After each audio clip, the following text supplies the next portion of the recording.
Hello, my name is Laura, and today we are going to discuss 15 common misconceptions about hypermobile Ehlers-Danlos syndrome. Myth number 1, hEDS doesn't cause pain. This particular misconception has always thrown me for a loop because pain as a symptom is actually listed as part of the diagnostic criteria for hEDS. That being said, not everyone with hEDS has debilitating pain. The many symptoms of hEDS, including pain, are quite varied in their severity from person to person. It should be noted that while pain is part of the diagnostic criteria, it's not a definitive part, and you can still get diagnosed with hEDS even if you don't experience much pain if you meet the features A and B under Criterion 2, as well as meet Criterion 1 and 3. Myth number 2, hEDS only affects the joints. Because hEDS is a connective tissue disorder, and connective tissue is found in every organ system in the body, it affects the entire body. Like I explained earlier, the symptoms of hEDS vary quite a bit between individuals, so while one person might struggle the most with joint instability and pain, another person might struggle more with GI symptoms. In fact, evidence of connective tissue fragility is also part of the diagnostic criteria, including pelvic floor prolapse, hernias, atrophic scarring, etc. Myth number 3, all people with hEDS have stretchy skin. While it is true that it's common for hEDSers to have mildly stretchy skin, it's not seen in everyone. Many people with hEDS have seemingly normal skin, and in that same vein, many non-hEDSers have mildly stretchy skin. In fact, having very stretchy skin should prompt further investigation into other EDS subtypes, such as classical and classical-like EDS. Myth number 4, you have to have a family history of hEDS to get a diagnosis. While having a family history can certainly aid in the diagnosis, since hEDS is a genetic disorder, you could very well be the first person in your family to show enough problematic symptoms to seek out a diagnosis, and therefore be the first person in your family to get diagnosed.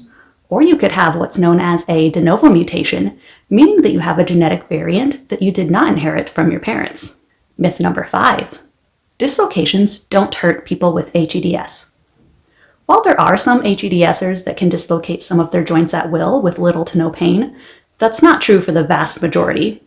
Joint dislocations in both hEDSers and the normal population usually cause significant soft tissue damage, especially if it's the very first dislocation of that joint. This can include ligament, tendon, muscle, vascular, and nerve damage.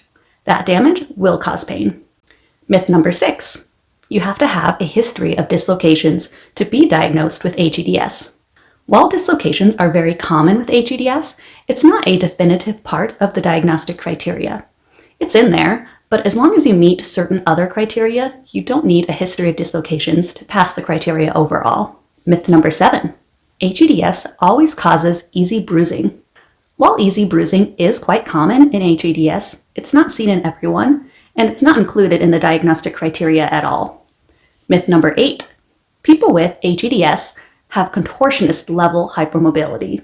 While you certainly can have extreme hypermobility with hEDS, that's the exception and not the rule. Myth number 9. People with hEDS are always tall and thin. While certain physical features are more common in hEDS, such as a longer arm span to height ratio, slender fingers and wrists, literally all body types are seen in hEDS. Myth number 10. hEDS can only be diagnosed through genetic testing. Since the hypermobile subtype of EDS is the only subtype without a known genetic cause, yet it is currently diagnosed clinically, though genetic testing is often done to rule out the other subtypes as well as other connective tissue disorders when making an hEDS diagnosis. Myth number 11. Lifestyle changes can cure hEDS.